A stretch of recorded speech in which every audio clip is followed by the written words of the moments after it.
noite a todos vocês. Fico muito feliz de podermos estar aqui junto mais uma vez para estarmos aqui aprendendo um pouco mais de uma área que talvez seja um pouco desconhecida para nós, que é a parte da cardiologia, mas mesmo a gente conhecendo um pouco, a gente tem né? Um coração aí dentro do nosso corpo.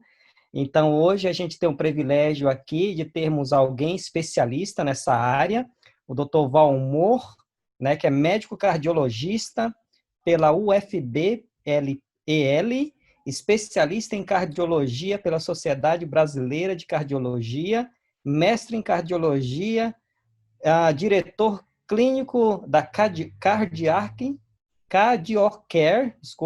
e coordenador de cardiologia do Hospital das Nações de Curitiba. É tanta cardiologia aqui, doutor, que eu pensei que nesse momento eu pensei que eu tinha mais de um coração, viu? Porque é tanta especialidade aqui que eu falei assim, a gente só tem um coração, né? Mas é tão complexo que a gente precisa expandir muito mais o nosso conhecimento.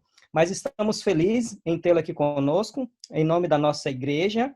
É um privilégio, um prazer termos alguém assim tão capacitado, que conhece bastante dessa área e que colocou um pouquinho de tempo reservado para nós hoje, para compartilhar um pouquinho do conhecimento, porque eu sei que para a gente aprender tudo isso sobre o coração, sobre a área cardiológica nossa, a gente teria que passar muitas horas aqui. Então, muito obrigado, doutor, pela sua presença. E antes de eu passar a palavra para o senhor, eu gostaria só de fazer uma oração, e aí logo depois a gente já vai dar continuidade na nossa atividade e o senhor terá a palavra daí para falar conosco, ok? Assim como estamos, então, vamos fazer uma oração e logo depois eu passarei a palavra para o doutor, ok? Vamos orar. Senhor Deus e Eterno Pai, muito obrigado por esse privilégio, pela oportunidade de estarmos aqui com o doutor Valmor, que estará compartilhando um pouquinho do conhecimento dele, algo que ele teve que lutar, batalhar, se dedicar muito para aprender mais e conhecer mais sobre esse órgão tão importante que nós temos em nosso corpo. Muito obrigado pela vida dele, pela saúde, pela disposição que ele colocou, por ter se colocado nesta noite e tarde aqui para estar conosco, nos ensinando mais. Ó Pai amado, te peço que o Senhor venha usá-lo de maneira poderosa, que o Senhor venha abençoar a vida dele de maneira ricamente, a família dele, o trabalho, que tudo aquilo que ele possa fazer seja para o benefício das pessoas, ó Pai, que a sua presença aqui conosco nos abençoe e nos guarde, é o que te pedimos em nome de Jesus. Amém. Doutor Valmor, a palavra é sua, fica à vontade aí e compartilhe um pouco do seu conhecimento conosco. Muito obrigado. Obrigado pelo convite, e é sempre muito gostoso falar de cardiologia. Esses títulos todos aí a gente precisa, porque é solicitado, a gente coloca eles para serem apresentados. Mas a gente sabe que tudo isso aí vem de Deus e que realmente é para a glória dele que a gente trabalha. Então, são meras formalidades esses títulos aí, né? Deixa eu só entrar com meus slides aqui.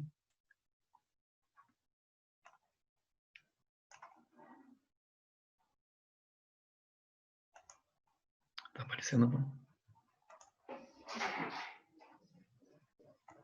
Diga alguma coisa. Espera um momentinho. Só um momentinho, estou me ajeitando aqui. Sai.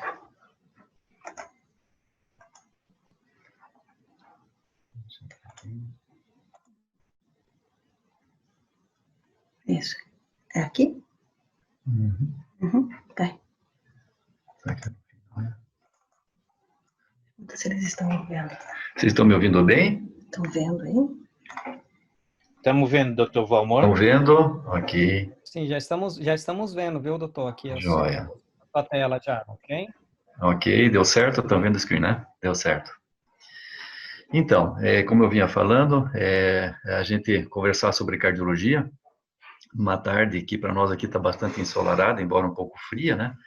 É uma situação bastante boa, e especialmente passar as informações a respeito de como a gente pode se prevenir, como a gente pode evitar que o infarto se concretize, né? E com isso acabe muitas vezes levando a nossa vida junto, ou às vezes deixando uma sequela, que também é uma coisa que é muito ruim para todos nós, né?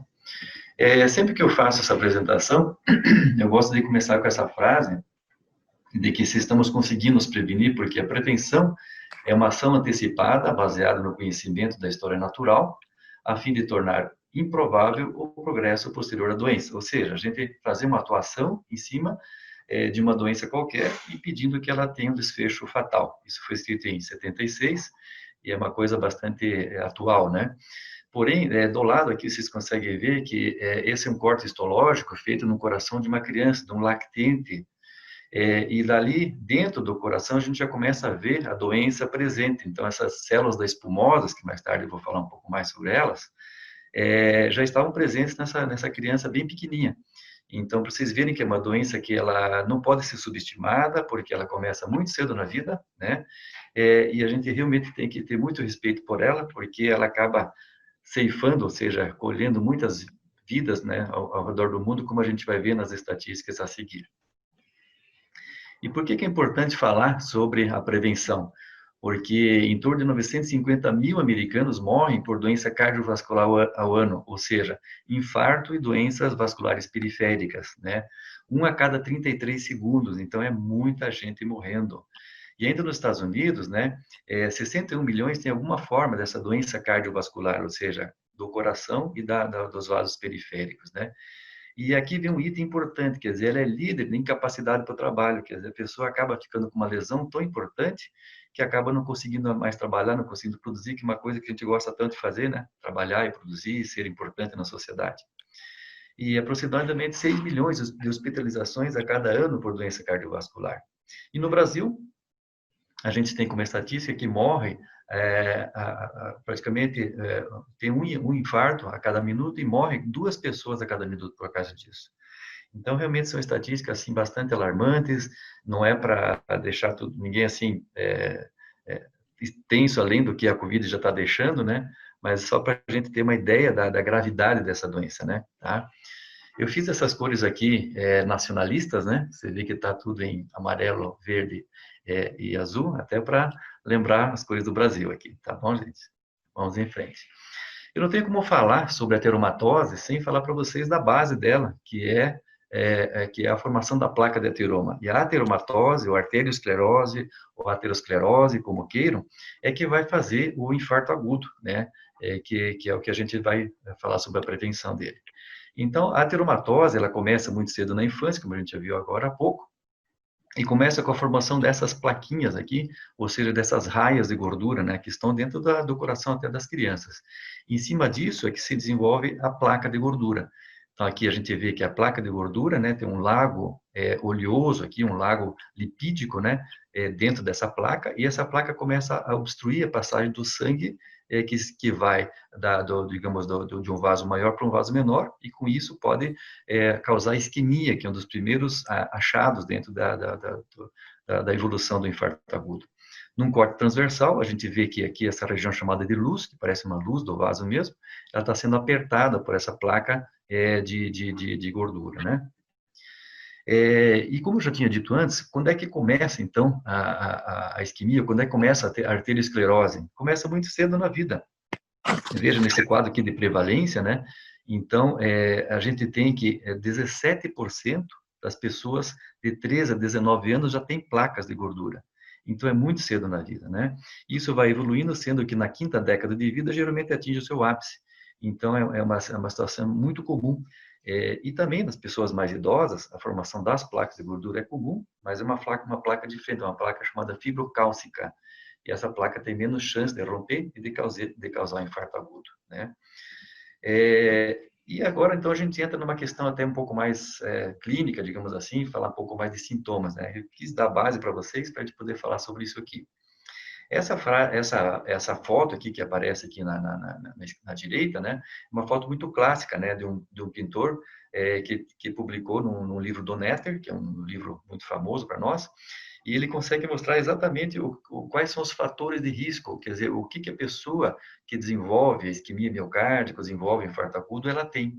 Então, você veja que um senhor, né, de uma idade já mais avançada, tem um cabelinho branco aqui, mais gordinho, né, está saindo de um restaurante num dia muito frio, né, carregando uma pasta muito pesada.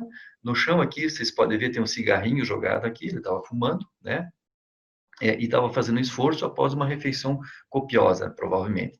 E ele fez esse sinal aqui, que é o sinal da mão segurando no peito, que é chamado de sinal de Levine. É muito característico isso, né? É uma dor no meio do peito que se irradia para a face interna do braço esquerdo. Esse é assim, um achado bem clássico, né?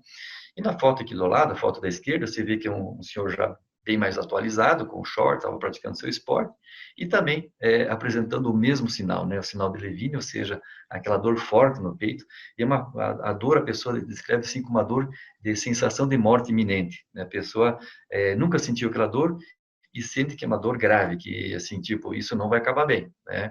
Então, muitas vezes vomita, muitas vezes tem falta de ar, tá? E aí a gente tem como correspondência nas artérias que ocorreu o quê? Ocorreu uma oclusão. Você veja que tem uma placa aqui nesse quadro assim, uma placa branquinha, que ela arrebentou, formou coágulo, e daí começa a haver uma isquemia do coração, numa certa região do coração, né? O senhor estava com dor, porque uma artéria ocluiu. E nesse quadro, que é um quadro, um cateterismo, colocado aqui na parte esquerda, você vê que tem uma obstrução de uma artéria. A artéria está totalmente fechada aqui, ó, né? E no quadro seguinte, essa artéria foi aberta, provavelmente por um processo de angioplastia. E isso a gente observa, assim, quando a gente faz o cateterismo, né? Que o paciente, quando se abriu a artéria, subitamente ele começa a ter um alívio dos sintomas muito grande, e na sala de hemodinâmica mesmo, ele já começa assim a agradecer e aquela dor sumiu e os sintomas todos desapareceram, porque restabeleceu o fluxo de sangue pelas coronárias e as células começaram a respirar novamente, digamos assim, elas começaram a se oxigenar novamente e com isso voltaram a ter vida, né? Elas estavam morrendo. Mas então o que a gente precisa fazer para prevenir essa doença tão grave que mata tanta gente, que esteja tanta gente incapacitada? Então, a doença arterial coronária, arteriosclerose ou ateromatose coronária, ela vem da prevenção primária. O que é necessário fazer? O que nós estamos fazendo hoje? Primeira coisa, conscientizar as pessoas, o paciente, no caso, né?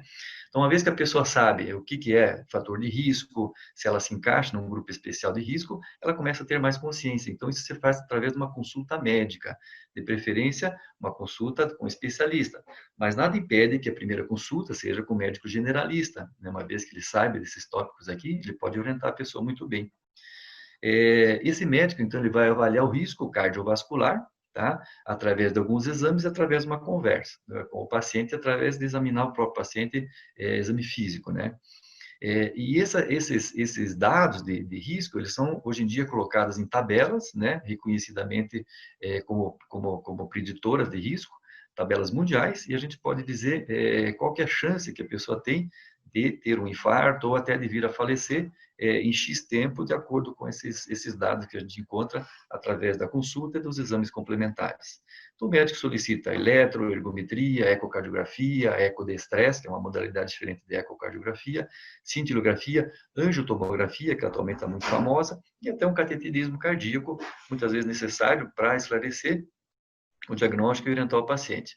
As orientações geralmente vão no sentido de ou mudança de estilo de vida, de hábito de vida, simplesmente, porque a doença está realmente precoce, não está instalada ainda, ou então medicamentosamente, né, o paciente já precisa tomar remédio, porque a doença já avançou um pouco, ou até naqueles pacientes que já têm, então, algum sinal de comprometimento da função cardíaca, ou até de isquemia, mesmo propriamente dita instalada, muitas vezes tem que fazer uma angioplastia, ou quem sabe até uma cirurgia cardíaca.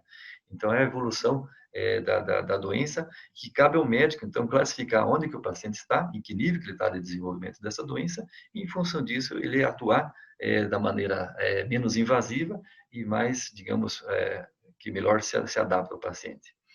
Então, em conjunto com a Sociedade Brasileira de Hemodinâmica e também outras sociedades, existe um trabalho muito forte aqui para as pessoas procurarem o seu médico, né? Ou algum médico, para fazer uma primeira consulta e graduar os seus riscos e a sua chance de ter um evento isquêmico cardíaco, ou cerebral também, né? Então, eu estava falando sobre fatores de risco, tá? Esse quadrinho aqui, ele consegue também mostrar muito bem quais são os fatores de risco mais importantes. Existem outros, né? Mas você vê, começamos aqui pelo diabetes, então é um fator de risco importante que implica em fazer entupimento nas artérias, né? Níveis séricos elevados de colesterol e triglicerídeos, o tabagismo tão combatido, né? a obesidade, a falta de atividade física, ou sedentarismo, né? Períodos prolongados de tensão, frustração, hostilidade, etc. Imagine em período de Covid, isso aqui é um espetáculo, está em alta isso aqui, né?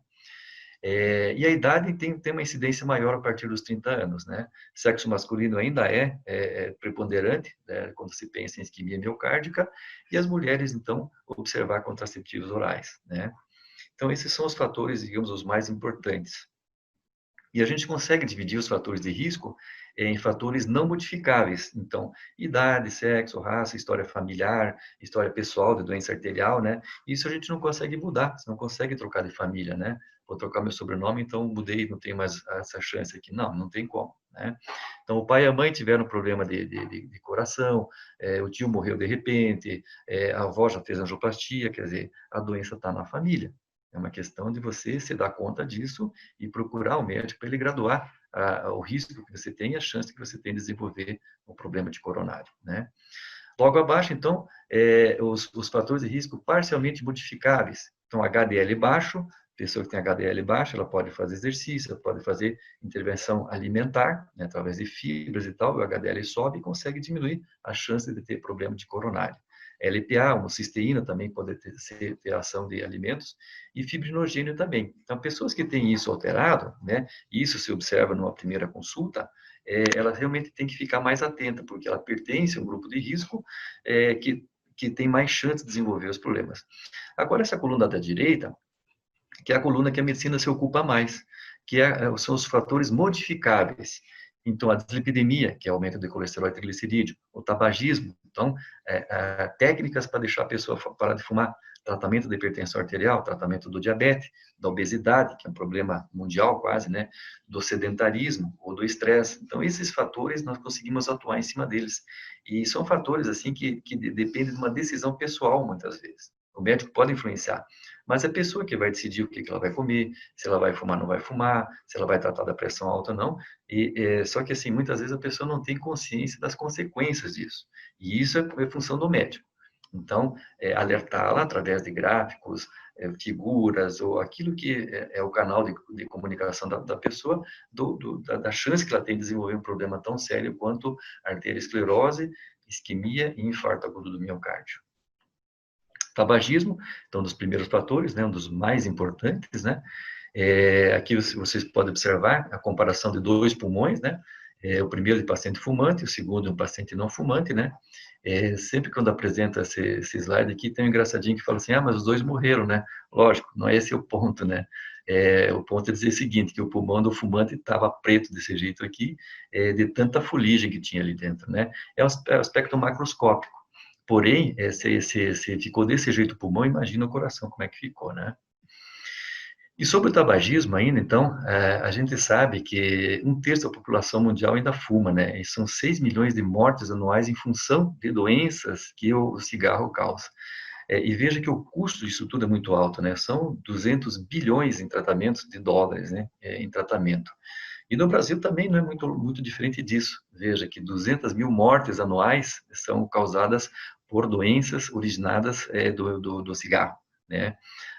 A cada hora 10 pessoas morrem, o cigarro mata 1 a cada 2 usuários, quer dizer, se você começa a fumar, digamos assim, hipoteticamente, você e o teu irmão começam a fumar, um dos dois vai morrer, né? Então, é simples assim, tá?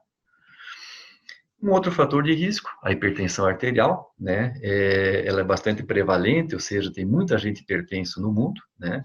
E é uma doença já que a gente precisa tratar com bastante rigor também. As causas da hipertensão arterial geralmente são genéticas, né? Ao ponto assim de que a gente diz o seguinte: se o teu pai e a tua mãe tiverem pressão alta, você tem 5% de chance de ter pressão alta.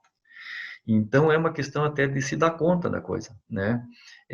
Se o pai e a mãe têm pressão alta, a tia teve um derrame, o avô morreu de infarto, poxa vida, isso está em mim também. Então, eu preciso ir no médico, preciso ver a minha chance de ter algum problema cardiológico, algum problema de isquemia, ou até a minha chance de ter infarto, em quanto tempo que eu posso ter esse infarto.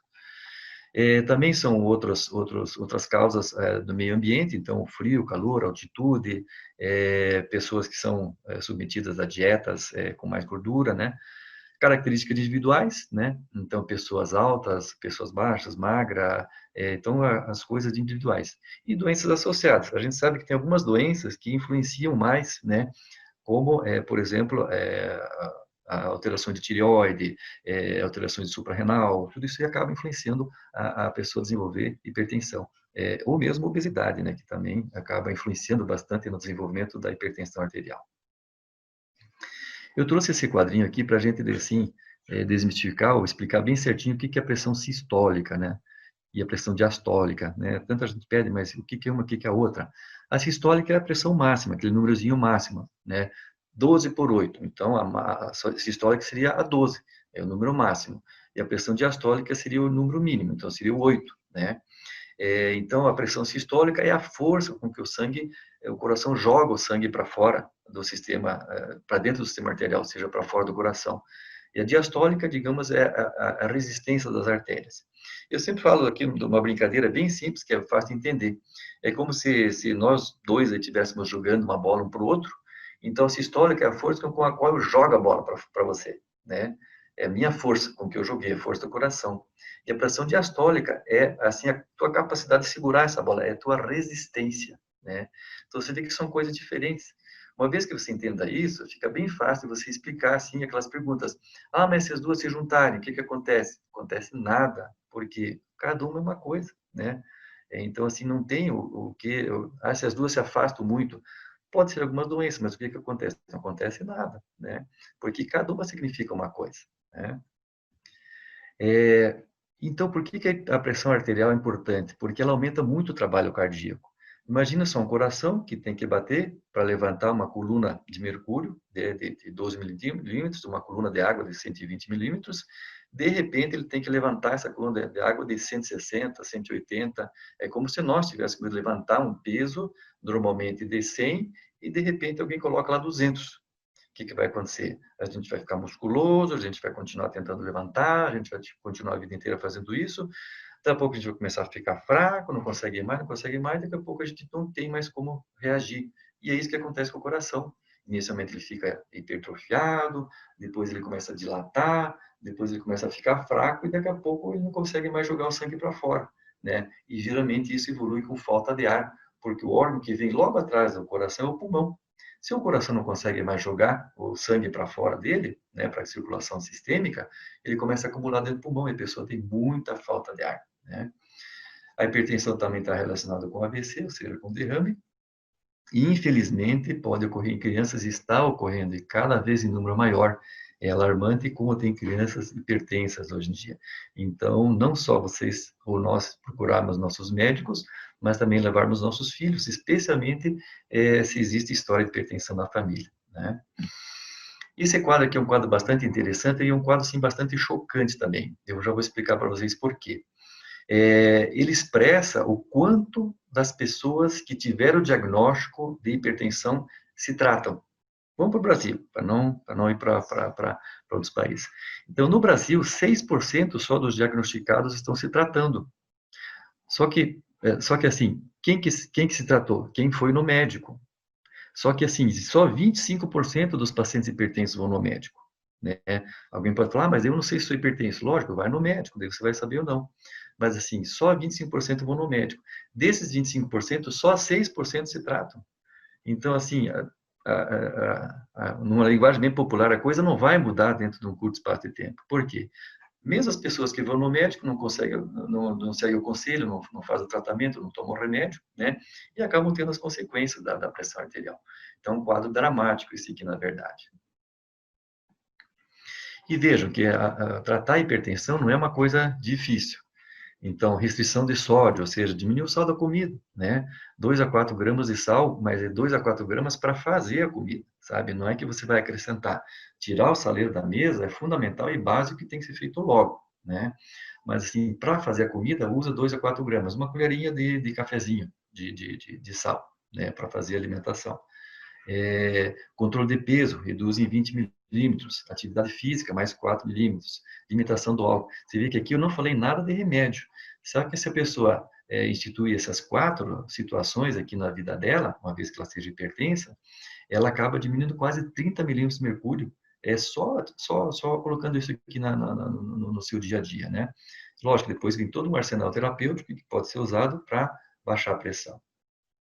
O diabetes também, uma situação que cursa com adjuvante para fazer um infarto agudo. Então, você veja, no Brasil, em 2015, nós tínhamos 8,4% da população total era diabético já. E veja que começa precocemente, 30, 39 anos, já tem uma quantidade grande de diabetes. Isso vai aumentando rapidamente, sendo que na 7ª década de vida, né, a gente tem uma quantidade enorme de pessoas com diabetes, né, 17,4% de um país inteiro, isso dá um número muito grande de pessoas, né. E por que o diabetes é tão importante assim? Porque ele desenvolve a ateromatose, ou arteriosclerose, de maneira mais importante e mais rapidamente nas pessoas, né? Se vocês tiverem, acho que estão conseguindo ver a minha flechinha aqui, no começo dessa artéria aqui, né? Você vê como tem lesão aqui, tem na outra artéria, aqui embaixo também tem, e como as artérias estão tudo gorduchas, assim, ó, elas não são desse jeito, elas têm que ser retinhas, né? Elas estão todas cheias de doença. Então, o diabético, ele tem essa característica.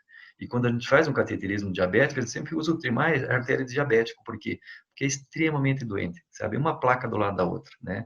Então, os estreitamentos são mais extensos e comprovadamente é uma doença mais grave no diabético, né? A ateromatose. Falando de diabetes, eu podia falar sobre resistência insulínica, né? Então, resistência insulínica é uma situação também chamada, muitas vezes, de pré-diabetes, até é uma maneira errada de falar, mas é quando a pessoa tem a quantidade de insulina necessária para queimar a sua glicose, mas não consegue. Por quê? Porque tem um tecido impedindo isso, tem um tecido fazendo um isolamento, né? Que é o tecido adiposo. Então, são pessoas obesas, são pessoas com bastante gordura visceral, gordura abdominal, e essa gordura, ela tem até uma cor diferente, ela é mais alaranjada, né? Por quê? Porque ela acaba isolando. De um lado do vaso você tem a insulina, do outro lado você tem a glicose, mas eles não conseguem se encontrar, porque no meio tem o tecido adiposo. Então, isso é uma situação que precisa ser tratada. Inclusive, tem alguns estudos de Alzheimer envolvendo resistência insulínica, que seria o diabetes tipo 3, né? E também, falando um pouquinho do papel do colesterol, né? Então, para deixar bem claro quais são os colesteróis, né? Então, o colesterol LDL, que é chamado de o colesterol ruim, o mau colesterol, né? Ele deve estar abaixo de 130, ou em pessoas que têm pressão alta, que fumam, que têm famílias com problema de ateromatose, deve estar abaixo de 100, tá? Porque são pessoas que já estão no grupo de risco mais notadamente diferente. O HDL, que é o colesterol chamado de bom colesterol, né, que esteja acima de 45 mg de mercúrio, né, ou no diabético acima de 45. E os triglicerídeos, que é um outro tipo de gordura, abaixo de 150, né. Então, é uma pergunta muito, muito típica, né, qual que é a origem do colesterol? Então, o colesterol, o LDL, ele vem das comidas gordurosas, da gordura saturada, gorduras basicamente de origem animal, né? Então, a gente come o colesterol LDL. O HDL, a gente não consegue comer ele, porque ele é produzido no nosso corpo, né? Ele é produzido nos grandes grupamentos musculares, né? E ele faz o caminho inverso do colesterol LDL, que é o ruim. Ele, do corpo, dos músculos, ele vai para o fígado para ajudar a diminuir a quantidade do colesterol ruim. E triglicerídeos, também é um tipo de gordura, né, com uma nocividade um pouco menor do que o colesterol, e ele provém de alimentos com muito carboidrato, então as farinhas, as massas, todas têm a ver com triglicerídeos, sabe? E isso tudo a gente consegue ver nas famílias, por exemplo, tem famílias que têm HDL baixo e triglicerídeo aumentado, e diabetes. Então as doenças estão juntas, né? Elas acabam formando um pool de sintomas, e um dos sintomas pode ser colesterol aumentado, tá? Um pouco a respeito do sedentarismo, então, que a gente já falou alguma coisa antes ali, né? Mais uma vez, o conjunto com a SBHCI, a gente tem enfatizado, né, a prática do exercício físico, né? Uma pena que com a pandemia a gente teve bastante restrições em função disso, mas a gente vê que tem muita gente que continuou praticando em casa e continuou se dedicando, e por conta disso acabou realmente tendo bastante benefício. Esse quadro aqui é bastante interessante e bastante animador, porque, de um lado, tá os benefícios, né, que a gente pode ter com a realização do exercício, e do outro, então, na linha de base aqui, está a classificação das pessoas sedentárias, moderadamente ativas e ativas. Ou seja, no começo da realização do exercício, o teu benefício é muito grande. Então, a gente sempre diz, comece de qualquer jeito, qualquer horário, né? Não fique estabelecendo assim o que é melhor, o melhor tênis, o melhor calção, melhor... Não, faça exercício, porque o benefício é muito grande. Conforme você vai fazendo exercício, não é que esse benefício vai diminuindo, mas é que a pessoa vai começando a se aproximar mais de um atleta, né? E a gente sabe que as atletas hoje em dia de alta performance, tá? Atleta de ponta, eles nem são saudáveis, porque eles ultrapassam esse limite aqui. Então, muito exercício também não é bom. Pouco ou nada é péssimo, mas muito exercício também não é bom. Então, praticar o exercício dentro de um adequado para você, para a tua idade, para a tua condição motora, né? Ter uma orientação, né? Isso tudo é importante. Então, exercício físico dentro de uma certa consciência. Então, aqui eu já começo com algumas dicas, né? Dicas para abolir o sedentarismo. Então, o que a OMS definiu como sedentarismo? Pessoas que praticam menos do que 150 minutos de exercício por semana, né? Ou 1.500 passos. Então, pessoa que está acima disso já sai da classe de sedentária, já não é mais. Mas, enfim, caminhe o máximo que puder, suba as escadas, faça as tarefas caseiras, né? Evite o carro, o estacionamento, estacione o mais longe possível, né? Isso que tem que ver também se é prático, isso aqui, né? Levante-se para pegar as coisas de casa, evite controle remoto, né? Caminhe de 3 a 5 vezes por semana, então a duração é de 60 minutos. Então dá exatamente aquele tempo que a gente comentou agora há pouco, né? Em passo acelerado, tá? Alguma coisa sobre obesidade, né? A gente sabe que é praticamente também uma pandemia, né? A obesidade que tem em todos os países e nos Estados Unidos, até no Brasil, já é um problema de saúde pública, né? Porque já tem mais de 50% da população de obesos. E eu trouxe esse quadro aqui que é muito prático, né? Porque uma das maneiras de a gente medir a obesidade é exatamente medindo a circunferência abdominal. E esse detalhe é importante, onde é que a gente tem que medir? Tem que medir em cima desse ossinho aqui, da bacia. Então, aqui que você tem que botar fita médica, né?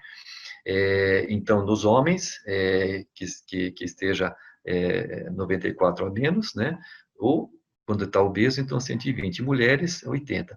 Isso aqui tudo foi customizado também. Algumas sociedades adaptaram isso aqui de acordo com o biotipo, né?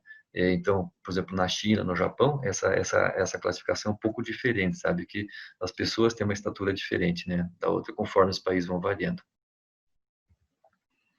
Uma outra coisa que tem que chamar atenção, então, já tinha falado antes, sobre gordura abdominal, né? Existe essa característica, né, do homem ser mais comparado com uma maçã e mulher uma pera, não sei quem inventou isso, mas alguém inventou.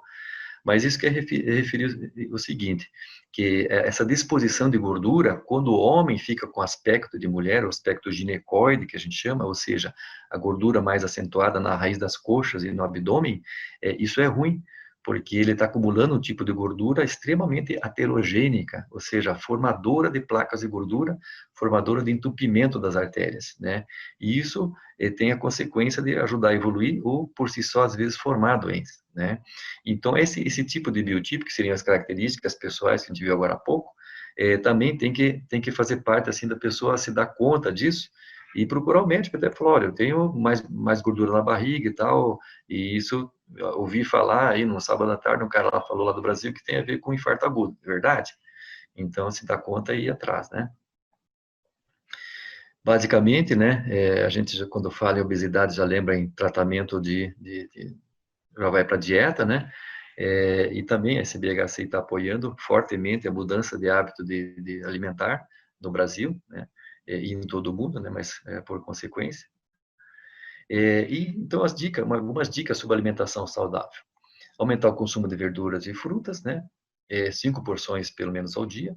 Uma dieta variada de verduras, frutas, cereais, leguminosas, né? Nem sempre é tão fácil, né? A gente começar, mas o importante é começar, né? E comece por você mesmo. Não precisa, de repente, no primeiro momento, falar com uma nutricionista. Não sei se tem nutricionista entre vocês aí, mas eu sempre aconselho assim, a pessoa se dar conta da coisa e, em seguidinha, se não deu certo, fala com o nutricionista que tem uma orientação adequada daí. Mudar o consumo de alimentos de origem animal, principalmente os de alto teor de gorduras saturadas. Lembra que eu falei agora há pouco sobre isso aqui, né? Então, isso é importantíssimo. Consumir peixes e carnes brancas com maior frequência, né? Então, carne de frango aí. Diminuir os preparados à base de sólidos, gorduras saturadas, cremes, embutidos. Então, isso é uma coisa assim que impacta bastante na formação da placa de gordura, especialmente as gorduras saturadas. E consumir bastante líquido, né? Essa questão do líquido, muitas vezes, a pessoa fala, mas quanto que tem que tomar de água? Tem uma tabela? 2,5 litros. Não, mas isso é uma coisa aleatória, né? É interessante a pessoa tomar tanto líquido quanto seja necessário para ela, né? Então, o que você pode fazer? Você pode medir pela tua urina. Se você parou de urinar e começou a urinar mais forte, faltou água. Se você está urinando bastante clarinho, sobrou água, tá?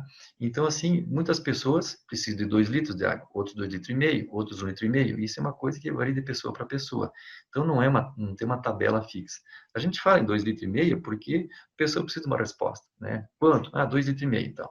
A pessoa começa a tomar, depois que ela vai regular se isso é suficiente para ela ou não. Um pouco sobre o estresse, então. Promover a redução do estresse através de relaxamento, né?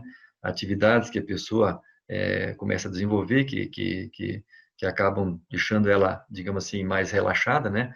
Desde yoga, caminhadas, um instrumento, algumas pessoas começam a escrever suas memórias, né? Esses dias eu fiz um vídeo que eu falava sobre isso, especialmente na época de pandemia, né? Que a gente precisa achar alternativas para diminuir o estresse. E muitas vezes você começar uma pintura, começar um instrumento, começar a escrever um livro, que seja, é uma situação que ajuda a diminuir o estresse e, com isso, diminui a ação das catecolaminas, da adrenalina, em cima das artérias, diminui a pressão e você consegue realmente controlar melhor a tua ateromatose. Esse aqui também é chocante, né? Inclusive mata mais que o Covid, pelo jeito, né? Então, mulheres, bastante atenção para isso. E como não podia ser deixar de ser, eu preciso falar para vocês a respeito do que a Covid fez no coração, né? É uma doença nova, é uma situação que a gente está enfrentando aí há pouco tempo, a gente está aprendendo muita coisa, mas, assim, algumas alterações cardiológicas são muito gritantes e ficaram muito evidentes que são causadas pela Covid. Basicamente, são alterações inflamatórias. A Covid, ela inflama o coração, né?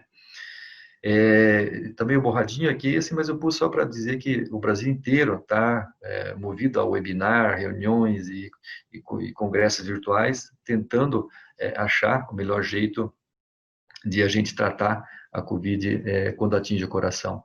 E no meio disso tudo surge muita notícia fake que acaba atrapalhando muita gente, a gente tem que dar um monte de explicação a semana inteira sobre remédios, sobre condutas, né? Isso atrapalha bastante, né?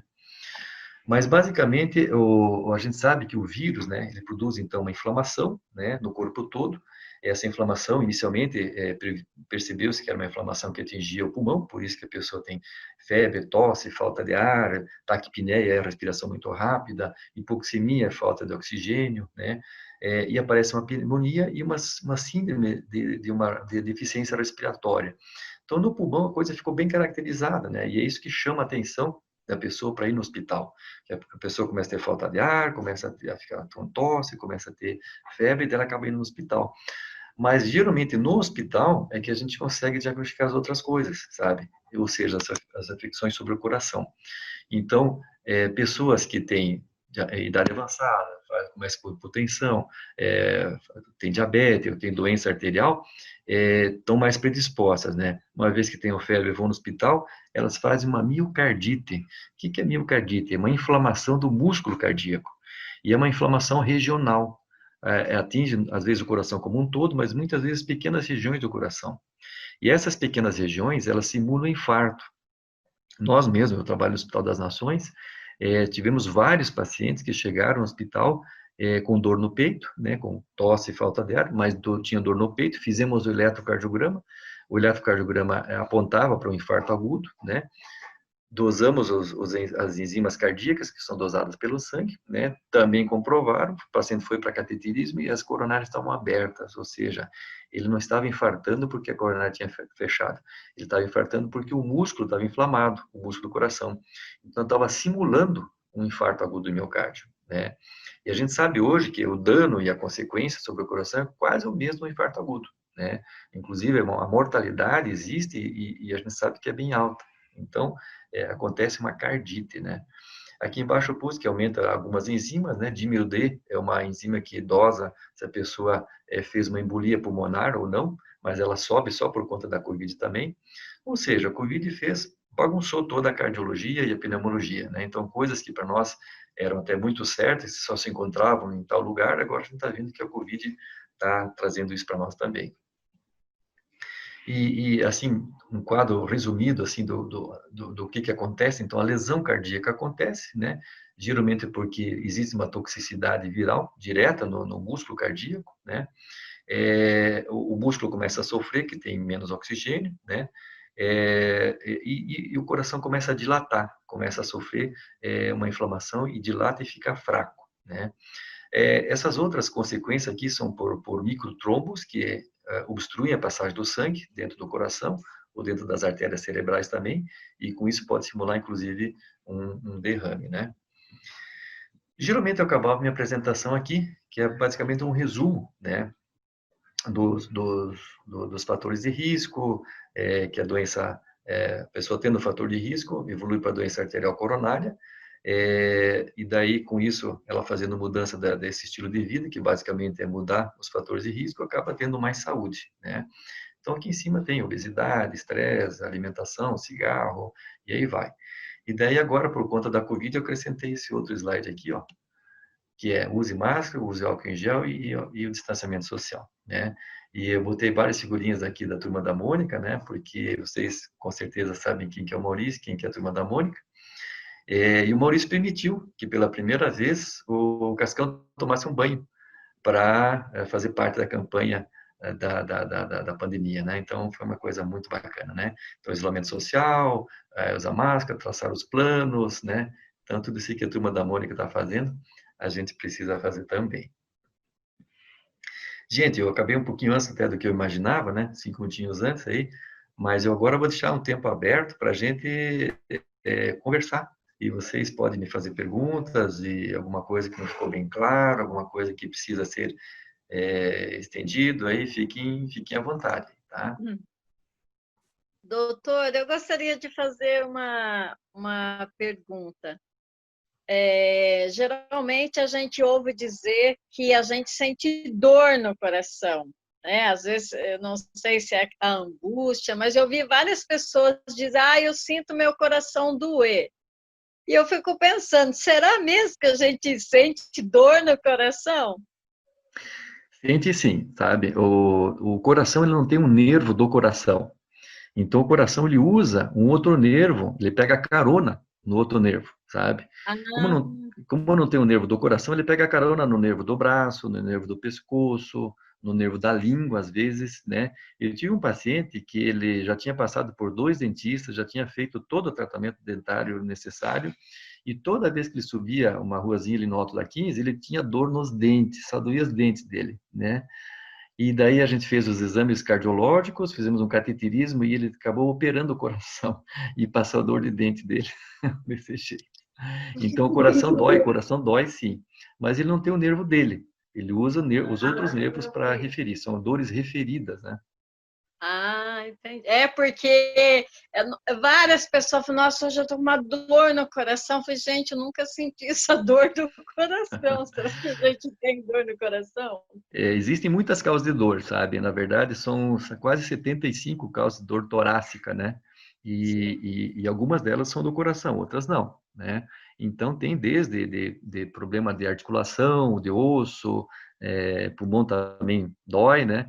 E o coração, ele dói sim. E mais uma coisa, doutor, geralmente a gente ouve falar que o infarto, né, é a dor aqui no peito. Isso. E o meu irmão, ele morreu de infarto, mas ele não sentiu dor aqui, ele sentiu muita dor na barriga. Isso.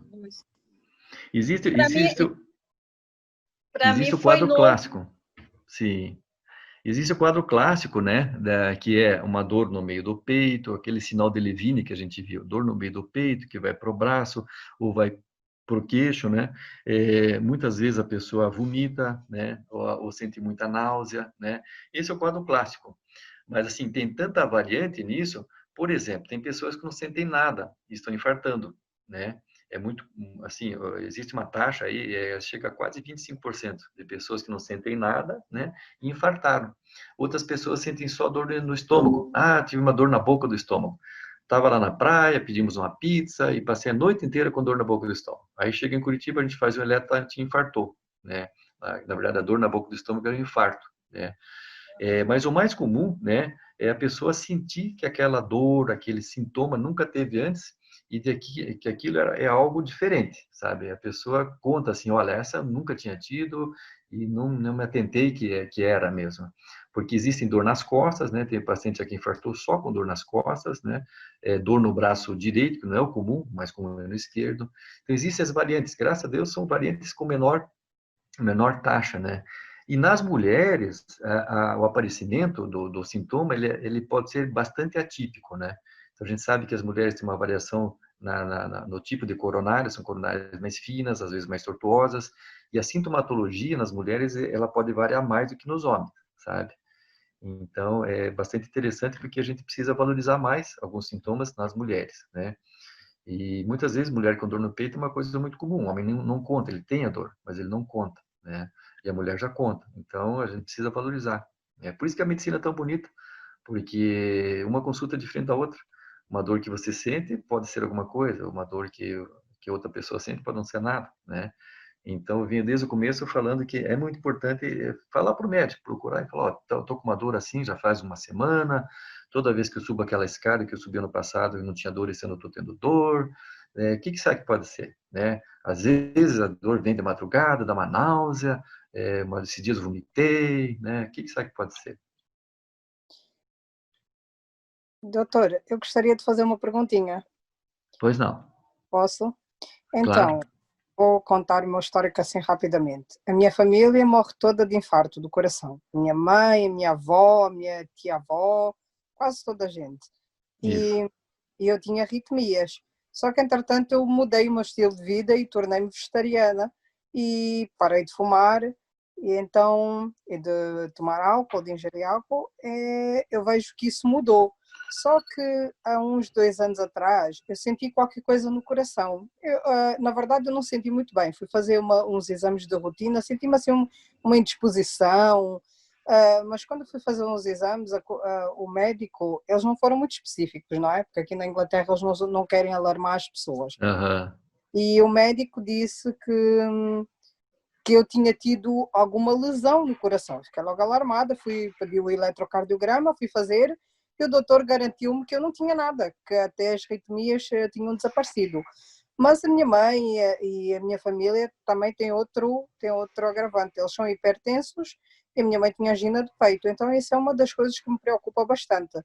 O que eu posso fazer assim, digamos, mais prático, para além do estilo de vida que eu já mudei, que eu possa prevenir esse ataque, ou um infarto, Ok. digamos. Eu acho que assim, uma das coisas muito importantes você já fez, né? Você se deu conta de que você pertence a um grupo de risco, né? Então, o fato de você pertencer a uma família que manifestadamente tem doença ateromatosa, né? Não precisa ser só no coração. As artérias, elas se entopem no coração, na cabeça, nos rins, no olho, né? Então, isso precisa se dar conta, né? Então, a tua família tem ateromatose. E, por consequência disso, você também tem. Eles te passaram essa genética, né? Então, você é uma pessoa, assim, que precisa se cuidar muito mais do que, por exemplo, a tua vizinha que não tem essa mesma família, né? Digamos assim, comparando hipoteticamente, né? Então, você precisa realmente fazer o que você fez, exatamente. Mudar a tua dieta, né? Então, assim, gorduras saturadas, tentar o mínimo possível. Que bom que você parou de fumar, né? Porque, assim, o fato de você parar de fumar, assim, te trouxe, com certeza, anos de vida, né? Exercícios físicos, ou seja, mudança de estilo de vida, né? A frase do momento é essa, mudança de estilo de vida, né? Isso tudo vai te ajudar bastante, né? Porém, é muito importante você ficar fazendo acompanhamento médico. Pelo menos uma vez por ano tem que fazer um exame ou falar com o médico, ele vai pedir os exames necessários, porque você tem um potencial muito grande de desenvolver a doença traumatose, teratomatose, né? De produzir os entupimentos, né? E a gente vai evoluindo na idade, é uma coisa inevitável, né? E a teratomatose, por si só, ela aparece com a idade e vai evoluindo também, né? Agora, quando a pessoa é de uma família que já tem esse potencial heterogênico, né? Então, ela precisa se cuidar mais ainda, sabe? Existem muitos exames, né? Que podem comprovar para a gente se a gente já teve ou não teve infarto, né? Mas, pelo jeito, o teu médico tem muita segurança no que ele falou, baseado nos exames. Então, assim, a relação médico-paciente é fundamental. Você tem um momento que você confie, né? Que ele fale para você, tal coisa, você diga, não, é isso mesmo, eu acredito. E daí ele fala, você precisa fazer isso, precisa fazer aquilo, e você fazer isso, né? Porque os bons médicos, eles estão baseados hoje em dia em diretrizes internacionais de atendimento. Então, assim, no Brasil a gente tem a nossa diretriz, e a gente se baseia na diretriz europeia e na diretriz americana. Existe até digamos assim, um acordo entre esses países de fazer diretrizes junto. Por quê? Daí a gente fala a mesma língua para o mundo inteiro. O que tem que fazer com gordura saturada? O que tem que fazer com exercício físico? Então, o mesmo tipo de exercício, né? Então, a gente consegue abranger mais gente no mundo inteiro. Então, acho que você está no caminho certo, quer dizer, você mudou o estilo de vida, você foi no médico, você fez exames, né? Você está atenta para isso, você se deu conta que você pertence a um grupo de risco, né? Para a doença de dermatose, lógico, né? Que existem grupos de risco para outras doenças também, né? Mas para a dermatose, você tem um risco maior do que as outras pessoas. Então, isso te leva, assim, a ter mais cuidado, né? E uma parte do cuidado é fazer consultas periódicas, né? Para fazer exames periódicos. Que muita coisa a gente não sente, aliás, a maioria das coisas a gente não sente, ou quando sente é muito tarde, né? E os exames conseguem antecipar isso para nós. Conseguem, assim, trazer, digamos, 5 anos de diagnóstico para cá, que se chama diagnóstico precoce. Então, tem como a gente fazer o diagnóstico precoce da teromatose hoje, né? Com exames complementares, né? Era isso? Muito obrigada. Era isso. Ok, boa tarde para todo mundo. Vou fazer a minha pergunta agora. Boa tarde, doutor. Eu Boa gostaria, tarde. eu esperei a semana toda por essa palestra. Eu coloquei até um alarme no meu telefone para não esquecer. Prazer muito grande, viu, fazer parte da sua expectativa. Então, eu estou atrás do seu conhecimento. Eu sou eu sou uma sobrevivente do Covid, né?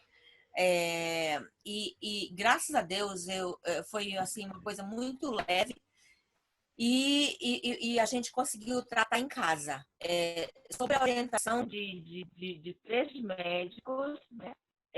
E um brasileiro e 2 inglesas, e aí médicos da igreja, na verdade, né? Que eu entrei em pânico e eu não queria ir para o hospital porque eu tenho artrite reumatoide e eu tenho também, desde 19 anos, eu tive um problema muito sério de varizes.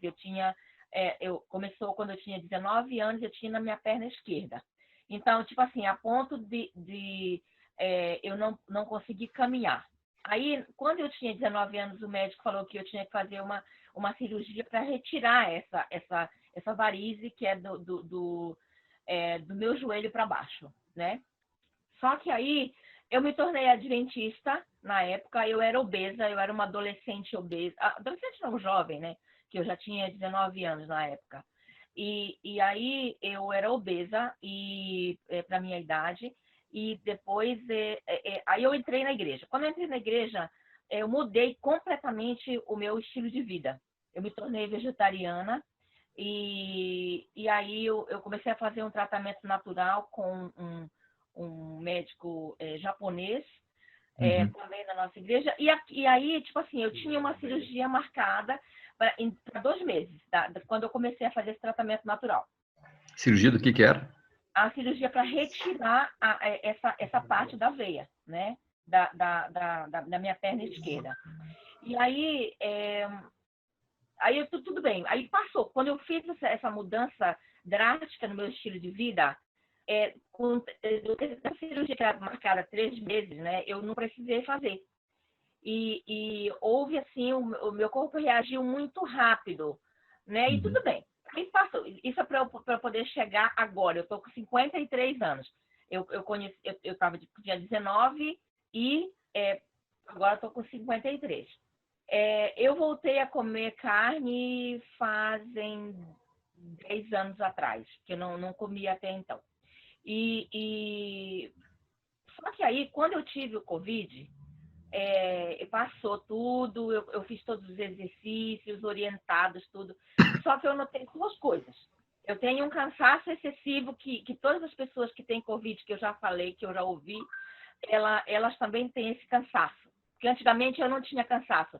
Eu sou uma pessoa muito bateria 320. Então, mas agora eu não sou mais. A minha bateria caiu para, vamos dizer, 200, vai. E aí eu chego em casa, eu tenho que descansar, eu tenho que botar a perna para cima. E uma coisa que aconteceu, que visivelmente foi que eu não tinha varize no meu outro lado, aparente, né? Porque tem a varize interna e a varize externa, né? Então, eu não aparecia nada no outro lado da minha perna. E aí eu comecei a sentir dores na minha virilha, dos dois lados, e também na minha cabeça eu sentia umas coisas assim, como se estivesse aqui no centro, que eu não sei se eram varizes, eu não sei, que eu comecei a ficar com medo da situação. Só que agora eu tenho muitas varizes aparecendo. Apareceu tudo. Começou a dar uma dor extensiva na minha panturrilha, nos dois lados, e agora eu tenho assim um mapa do rio, lá do Brasil, de rios nas minhas pernas, nos meus pés, no cansaço.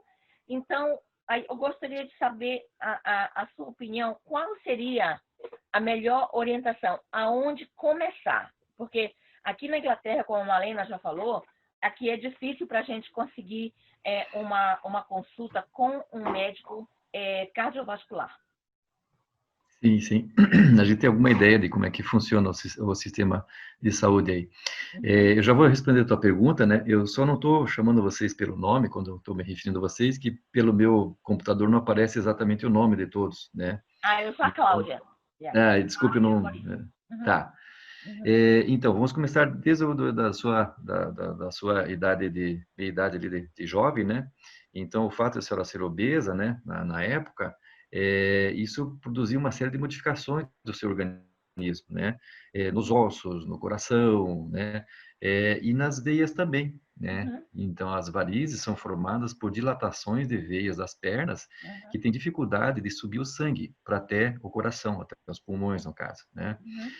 Então, a pessoa mais obesa começa a dilatar essas veias, porque o sangue não consegue subir, ele fica represado nas pernas, né? E a chance de desenvolver varizes é muito maior.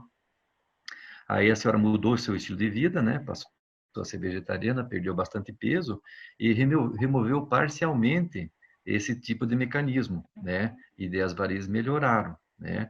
Porém, elas já tinham sofrido alguma lesão. O processo de varizes já tinha se instalado, né? Nessa época. E varizes, uma vez começadas, né? Por um mecanismo como se fossem canos, né? Uma vez que o cano começou a dilatar, ele perde uma parte do interior dele chamado válvulas, né? E essa sequência, então, começa ao longo dos anos a acontecer, e mesmo que a pessoa não tenha mais varizes, não tenha mais sintomas, chega uma hora que elas começam novamente a aparecer de novo, porque as varizes não desapareceram totalmente, na verdade, né? Então, o processo começou lá, e mesmo que a senhora mudou o seu estilo de vida, o que foi muito bom, né? Eu acho que, assim, ele poupou uma cirurgia, foi realmente por causa da sua consciência e diminuição de peso que a senhora não foi operada, né? E isso acontece mesmo. A gente muitas vezes orienta o paciente no consultório a perder peso, ele faz exatamente tudo, perde peso, usa meia elástica, faz exercício e saiu da indicação cirúrgica, não tem mais indicação cirúrgica naquele momento. Anos depois, né, começa a desenvolver outras varizes, porque elas continuaram se desenvolvendo, né? E aí, às vezes, tem que operar, né? Porém, a COVID é uma doença inflamatória, ela mexe com todo o sistema imunológico e inflamatório, né? Inflama o coração, inflama o pulmão, inflama o cérebro, né? E inflama as veias também. Tanto que tem relatos de pessoas que fizeram embolia, né? Nas pernas, né? dentro das varizes, né, sem nenhuma outra causa aparente, só pela Covid. E fizeram deslocamento desses trombos nas pernas para o pulmão, fizeram embolia pulmonar. Então, isso está bastante escrito. Então, inclusive, a prevalência de TEP, de tromboembolismo pulmonar, aumentou com a Covid, porque é uma doença inflamatória. Então, assim, eu não conheço assim, pessoalmente, eu não examinei suas pernas, mas possivelmente essas varizes evoluíram um pouquinho mais por conta da Covid, sabe? Porque elas inflamaram, o corpo todo inflamou, né? Que nem eu falei, uma doença nova, a gente está aprendendo muito, mas algumas coisas a gente já sabe. E é uma doença inflamatória, né? Então, assim, o que seria interessante, né? Seria interessante realmente falar com o médico vascular, se fosse no Brasil, né? A gente tem o paciente vai direto no médico vascular e fala com ele, né? Mas veja que um clínico geral muito bem situado, uma pessoa de muito bom senso, que esteja realmente estudando e tal, ele sabe tratar as varizes, né? E, assim, passa para o vascular só com indicação de cirurgia mesmo, né? Então, o clínico, ele pode dar conta do tratamento das varizes tranquilamente, né? Mas, junto com isso, não desmereça o tratamento da artrite também, né? Que você me contou, tá? Porque a artrite ela não deixa de ser um fator de risco para a doença cardíaca, sabe? Então, precisa tratar isso também, né? Ok. Era isso? Era isso. Não, é só confirmação. Eu tô tentando. No momento, a gente não consegue nem conseguir marcar uma consulta com um médico clínico geral. Mas eu continuo tentando, né? Isso aconteceu início de abril, quando eu fiquei contaminada, e o mês todo de abril, no caso, até se convalescer, não é? Então, foi todo o mês de abril. Aí agora, maio, junho, então, desde então estou tentando e ainda não consegui a consulta, né? Mas independente disso, Sim. independente disso, continue assim, fazendo exercício, continue mantendo a dieta, o peso, bastante líquido. Talvez ele tenha indicado para a senhora usar meia elástica, continue usando a meia elástica, né? Talvez tenha medicamentos aí que tenham sido receitados, continue, porque é um conjunto de coisas que vai fazer a doença não evoluir tão rápido. Infelizmente, as varizes a gente pode dizer que vão parar. Ela não vai evoluir tão rápido quanto se a senhora não fizer nada disso, né? E uma coisa também, já está bem extenso, né? Mas eu vou perguntar porque eu esperei muito tempo por essa mensagem. Por exemplo, assim, de manhã eu acordo, eu nunca tive isso, são coisas esquisitas esse Covid, que, sabe, veio me detonar, mas ele não conseguiu, graças a Deus. E aí eu amanheço com os olhos inchados ao redor dos olhos. E tipo assim, às vezes eu tenho dificuldade até de abrir os olhos, e isso me perturba muito. Isso, eu não sei se isso é um problema do cardiovascular. Eu não sou diabética, né?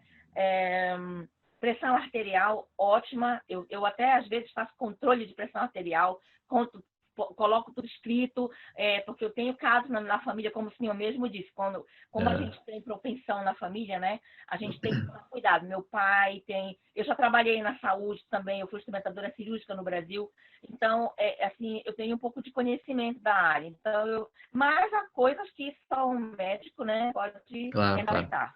Né? Veja bem, esse último sintoma, né? É um sintoma, assim, que a gente vê que muitas pessoas têm e geralmente estão ligadas, assim, a alguns fatos, né? Por exemplo, existem famílias, né, que têm um pouco mais de inchaço. A gente sabe que mulheres têm mais chance de inchar do que homens, né? E com o tempo, com o passar da idade, existe um afrouxamento do tecido subcutâneo, aquelas gordurinhas da gente, né? E a gente percebe isso, né? O braço fica um pouco mais molinho e tal, né? E a tendência é de começar a inchar. E essa região, em algumas pessoas, incha muito. Geralmente tem muito a ver com a genética, mas tem a ver, lógico, com outras doenças, né? Tem a ver até com hipertensão, com insuficiência renal, mas acho que nada disso a senhora deve estar desenvolvendo. Então, é um sintoma que apareceu agora, né? Geralmente é uma coisa também postural. Algumas pessoas, por exemplo, que dormem só de um lado, amanhece com aquele lado mais inchado, né? Isso é uma coisa que a pessoa nem percebe, né? Começa a se dar conta, daí dorme um pouquinho do outro lado também. Mas geralmente assim, é genético, postural, ou eventualmente menor chance, eu acho que é uma doença subjacente aí que esteja causando isso, né? Mas veja que teria que começar por isso, olhar na família, se já é assim, considerar a sua idade, né? E questões posturais mesmo, né? Ok. Obrigada, então. Imagine. Mais tranquila. Que bom. Então, nós vamos dar continuidade, encerrando então com o hino, né, do CD Jovem, e aí logo depois o irmão Maurício vai fazer a nossa oração para nós. Espero que ele não saia. Saiu aí.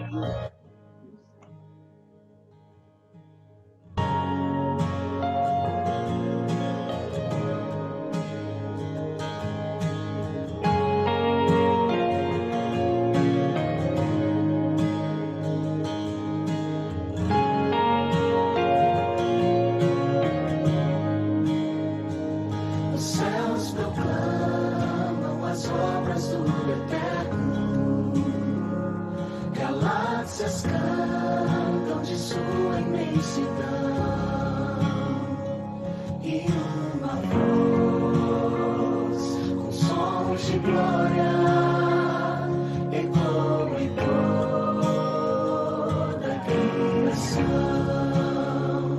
do grão que faz a vida irromper, o esplendor invisível faz nascer.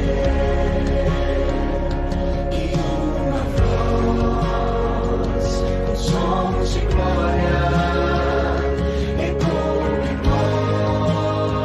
nosso coração. Diante dele nos rendemos, é tudo por ele, tudo por ele. A ele a glória e para sempre. Tudo por ele, tudo por ele.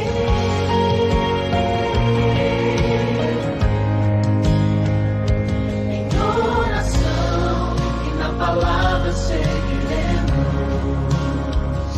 em um só corpo rendido à missão, e nossa voz sons de glória irá romper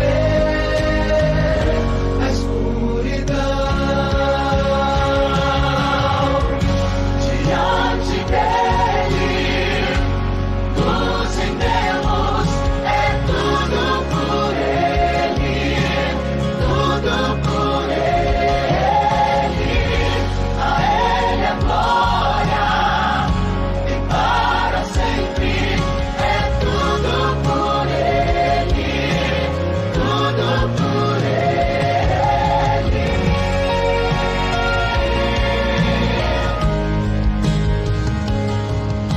A ele a honra, a glória e o louvor, que o reino seja em nós, e nossa vida só por ele. A ele a honra, a glória e o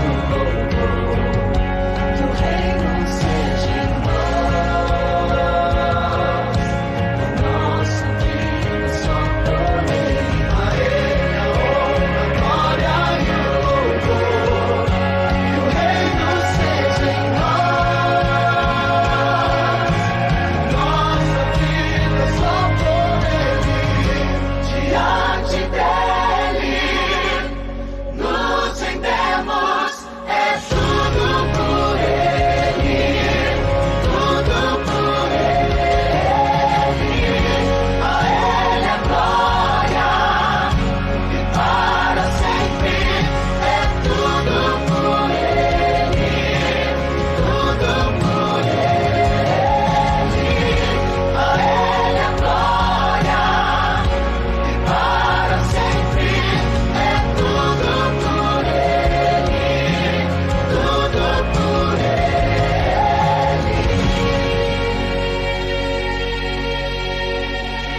seja em nós e nossa vida só por Ele.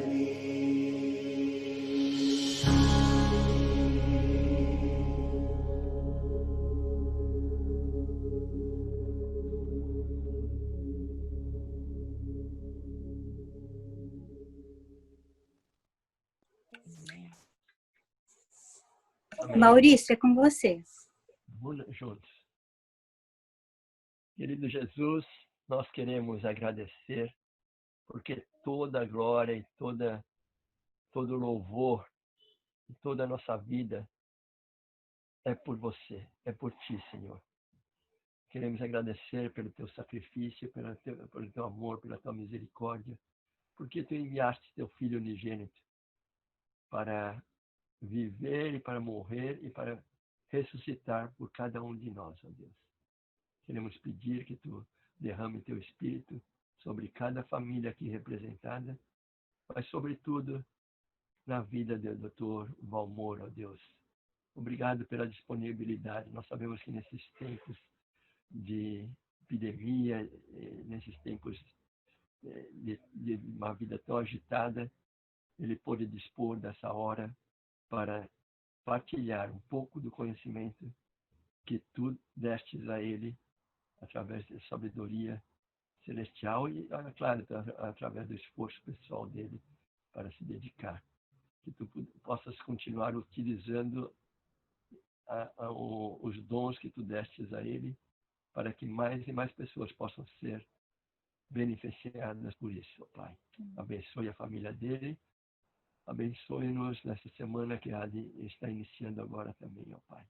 Que nós possamos partilhar também esses conhecimentos que temos adquirido através dessas palestras de saúde com outras pessoas, para que possamos ter uma bênção para cada um deles também. Dai-nos a tua paz, para que nós te pedimos e agradecemos os méritos de Cristo Jesus, que morreu, ressuscitou e vive para todo sempre, e que breve voltará para tirar desse mundo todo o sofrimento, toda a dor, toda a lágrima, e nos restaurar para vivermos eternamente ao lado dele. É o que nós pedimos, por Jesus. Amém. Sim, chegamos mais um final de um programa, o 6º programa. Queremos agradecer a todos que estão assistindo, a todos que assistiu. Foi de grande proveito, pelo menos para mim, foi muito proveitoso. Nosso muito obrigado às pessoas que participaram, que ajudou a fazer esse programa. Nosso muito obrigado. E agora, especialmente, os nossos amigos, visitantes e o Dr. Valmor. Dr. Valmor, nós não temos palavra para agradecer, dizer o nosso muito obrigado pela sua disposição e por tudo que o senhor fez. Essa palestra foi ótima palestra e que realmente Deus possa lhe abençoar, a sua casa, a sua família, esse dom tão maravilhoso que Deus lhe concedeu. E queremos convidar para o próximo sábado, nós vamos estar aqui de novo às 7 horas, agora com a doutora Mariana. E a doutora Mariana é sobrinha do doutor Valmor. Então, ela é psicóloga, ela vai falar sobre a saúde mental das crianças. Então, papai, mamãe, titio, vovó, vovô, todo mundo precisa saber para ajudar, né, as crianças. E vamos convidar o Dr. Valmor para assistir com a gente também, a doutora Mariana, no próximo sábado. E nós queremos fazer um agradecimento muito, muito especial, para uma pessoa muito especial para nós, por esse programa. Foi uma pessoa que sem ele nós não poderíamos realizar esse programa. Ele está nos deixando, que é o Fernando. Fernando, nosso muito obrigado. Que Deus te abençoe, você, a sua casa, a sua família. É um trabalho muito lindo, mas Deus lhe recompensará.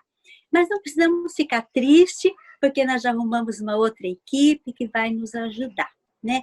Então, nosso muito obrigado a todos e desejamos uma boa noite e uma boa semana a todos. Que Deus lhe abençoe a cada um. Tchau, tchau.